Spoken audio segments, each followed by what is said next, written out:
kuuriyada waqooyi oo xirtay xafiiskii ay ku lahayd kuuriyada koonfureed.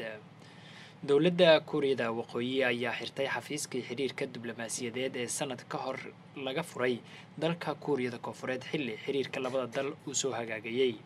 xukuumadda Seoul ayaa sheegtay in lala soo xiriiray loona sheegay in ay shaqaalaha xafiiskan ay ugu dambeyn dalka ka bixi doonaan maalinta Jimcaha ah. kuuriyada koonfureed ayaa arrintaasi ka walaacsan waxa ayna ku baaqday in ay shaqaalaha soo laabtaan xafiiskuna uu sii furnaado.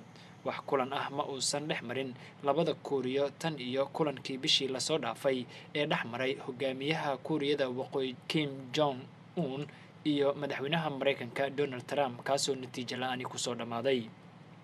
xafiiskan waxa uu ahaa kii ugu horreeyay oo xiriir toos ah oo joogto ah uu ku dhex maro labada kuuriyo oo dagaalamay sanado badan.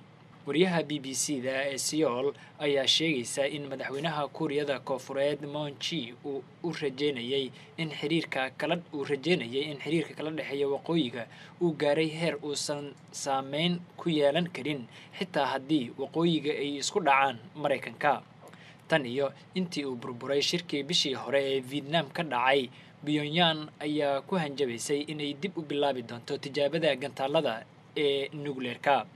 bishii hore wasiir ku-xigeenka kuuriyada waqooyi ayaa sheegay in Mareykanka ay isaga lumiyeen fursado dahabi ah, balse Mareykanka waxa uu ku adkaysanayaa in diblomaasiyadda ay weli shaqaynayso.